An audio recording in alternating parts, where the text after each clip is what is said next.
Sa Bebop, pinagsuspetsahan ni Jet ang tatlo dahil sa pagkaubos ng kanilang pagkain na pang-emergency sana nila.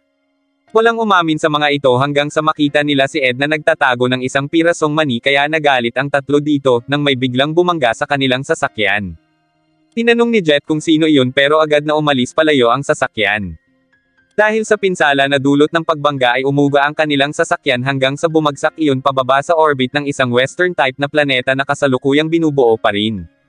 Sinabi ni Jet kay Faye na habang inaayos niya ang sasakyan ay maghanap muna ito ng makakain pero bigla itong dumaing ng sakit ng tiyan dahil sa tawag ng kalikasan. Pagkaalis ni Faye ay dinala ni Ayn kay Jet ang kahon ng naubos na pagkain at nalaman na expired na pala iyon. Napangisi na lang si Jet at sinabing karma yun ni Faye. Tiningnan nila ang sira ng sasakyan at nang subukang makialam ni Ed ay nakasira lang ito lalo kaya sinabi ni Jet na maghanap na lang ito ng makakain.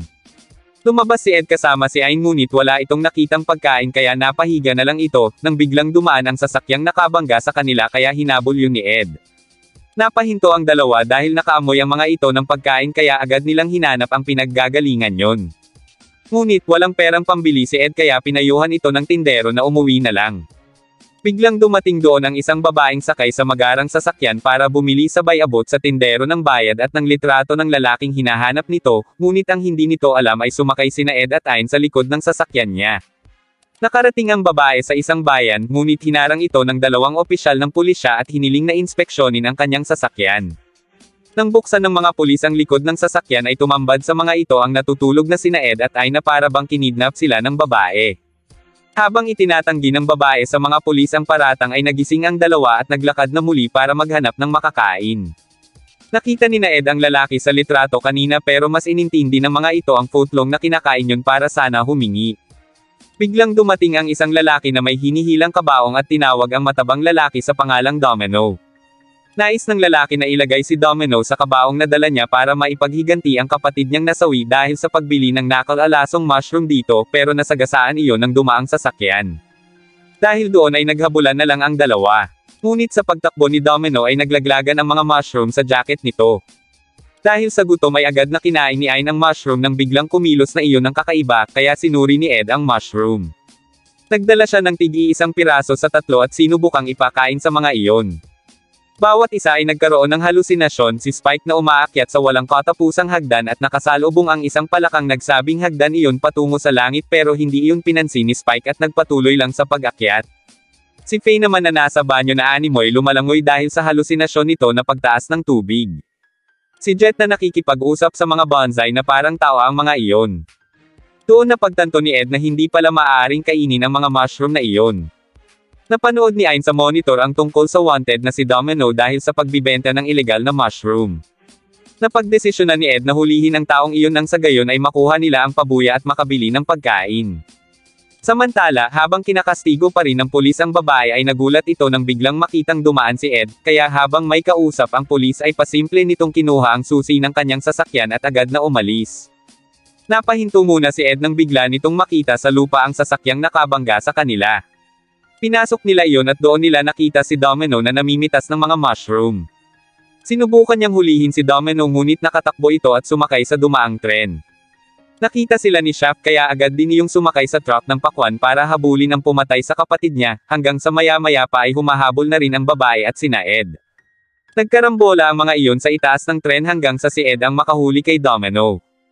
Dahil wala ng takas ay inuto ni Domino ang bata at sinabing pakawalan na siya kapalit ng isang bag ng mushroom na tig-100,000 bawat piraso. Tinanggap yun ni Ed at agad na iniuwi sa Bebop kung saan bumalik na sa tamang wisyo ang tatlo.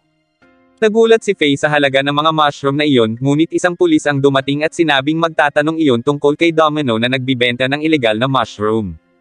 Mariing itinanggi ng dalawa na may nalalaman sila pero isisiwalat na sana ni Ed ang nalalaman kaya agad yung pinigilan ng mga ito.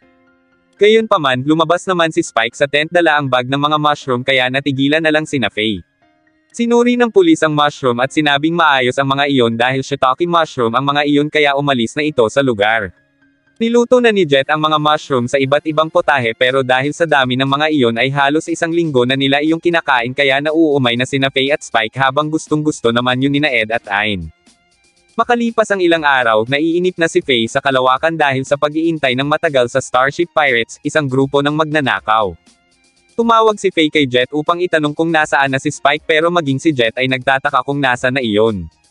Nagkaroon pala ng problema ang sasakyan ni Spike kaya tinawagan pa nito si Duhan upang dalhin ang sasakyan sa pagawaan, ngunit abala umano ang matanda kaya ang assistant nyo na si Miles ang dumating. Maya-maya pa ay nakarating na ang mga ito sa Tollier at agad namang inayos ni Duhan ang sasakyan. Samantala, dumating na ang mga pirata sa kalawakan na kumagit sa pain kaya nilapitan ang mga ito ni Faye at hiniling na sumuko na, ngunit inatake ng mga pirata ang sasakyan ni Faye gamit ang virus at pagkatapos ay tumakas.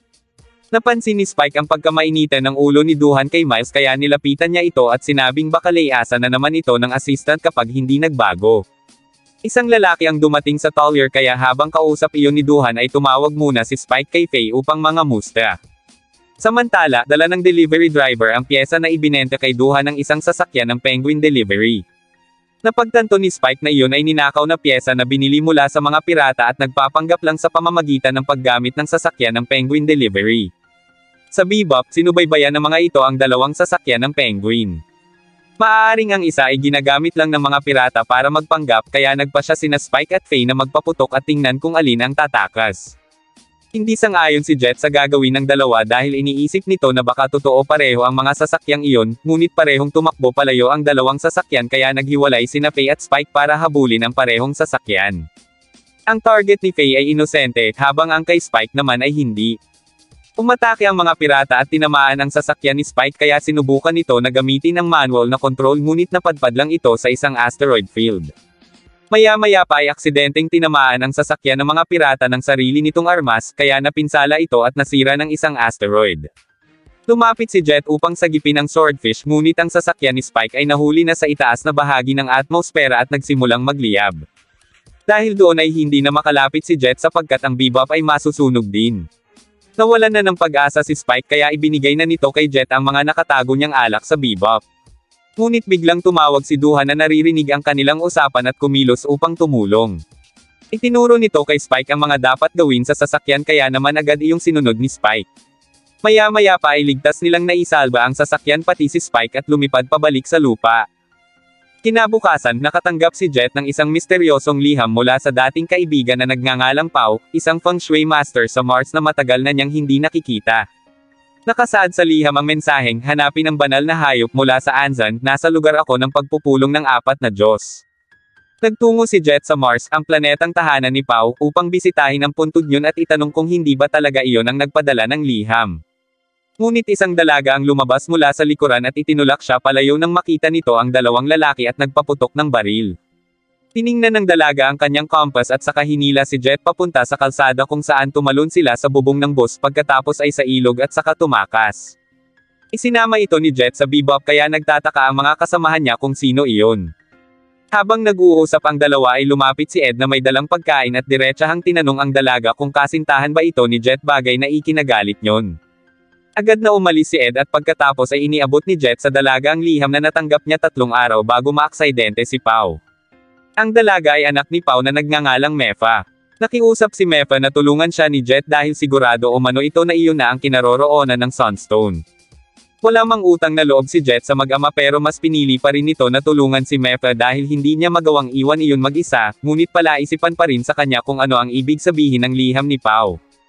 Huminto sila para kumain ng ice cream habang itinuturo ni Mefa kay Jet ang mga pangunahing kaalaman sa Qi at Universal Feng Shui tulad ng ginagawa ng kanyang ama. Nagdadalamati si Mefa na hindi na niya nakakasama ang kanyang ama nitong mga nakaraang araw. Pagkatapos kumain ay isinama ni Mefa si Jet sa rooftop ng mataas na gusali at itinuro na ang mga nakapalibot na landmark na kahawig ng 4 na Diyos ay nagtatagpo sa lugar na iyon. Gamit ang compass, nakakita si Mefa ng isang sunstone kaya agad nitong hinanap ang kinaroroonan yon. Nang makuha yun ni Mefa ay napansin ni Jet ang kahina-hinalang sasakyan kaya niyaya nito si Mefa sa isang bar. Bumili sila doon ng alak na siyang ginamit nilang panlaban sa mga nakaitim na lalaki. Nang mapatamba ay saka ito tinanong ni Jet kung sino ang mga ito.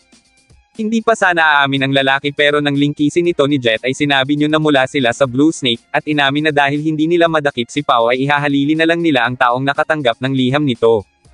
Nagulat si Mefa sa kanyang narinig kaya napatanong ito kay Jet kung buhay pa ba ang kanyang ama. Ngunit maging si Jet ay napaisip kung buhay nga ba si Pao pero ngayon ay napagdesisyonan nito na suriin ang bato na kaysa isahan nilang palatandaan. Ayon sa analyzer ng Bebop, ang Sunstone ay isang piraso ng buwan mula sa aksidente sa gate na puno ng mga espesyal na katangian. Inilapit ni Ayn ang bato sa loopan, at doon nagsimulang tumuro sa isang lugar ang magnetic properties nito. Naintindihan na iyon ni Mepa at sinabing ang kanyang ama ay nagmamay-ari din ng isang Sunstone, kaya ang mga iyon ay tumutunog at yun ang magdadala sa kanya sa kinaroroonan ng kanyang ama. Gayunpaman, nalungkot si Mepa dahil kay Jet iyon nagpadala ng sulat sa halip na sa kanya. Naiisip ding itanong ni Mepa kay Jet kung bakit tinutugis ng mga lalaking iyon ang kanyang ama, kaya pilit nitong ipinapaamin kay Jet kung masamang tao ba iyon. Sinabi ni Jet na si Pao ay konsultant ng isang sindikato. Dagdag pa ni Jet na may impormasyong sinabi si Pao sa kanya noong detective pa siya, at matagal nang gustong tumiwalag ni Pao sa sindikatong iyon, ngunit hindi yun magawa dahil sa takot na madamay ang pamilya nito. Sinundan ng grupo ang Compass sa kalawakan papunta sa isang hyperspace tunnel. Ngunit biglang lumitaw ang mga kalaban at inatake ang Bebop. Nagawang labanan nina Spike at Faye ang mga ito, at sa utos ni Jet ay inilunsad nila ang Sunstone sa kalawakan at binaril ito gamit ang plasma cannon ni Spike. Naglabas ng naipong enerhiya ang bato, na siyang sanhi ng pagbukas ng butas sa pader ng tunnel. Mula sa butas na iyon ay nakita nila ang isang sasakyan nang biglang lumitaw si Pao sa screen. Nakaligtas pala ito mula sa aksidente, ngunit hindi siya maaaring pumasok o lumabas sa butas na iyon na malapit na ring magsara habang buhay.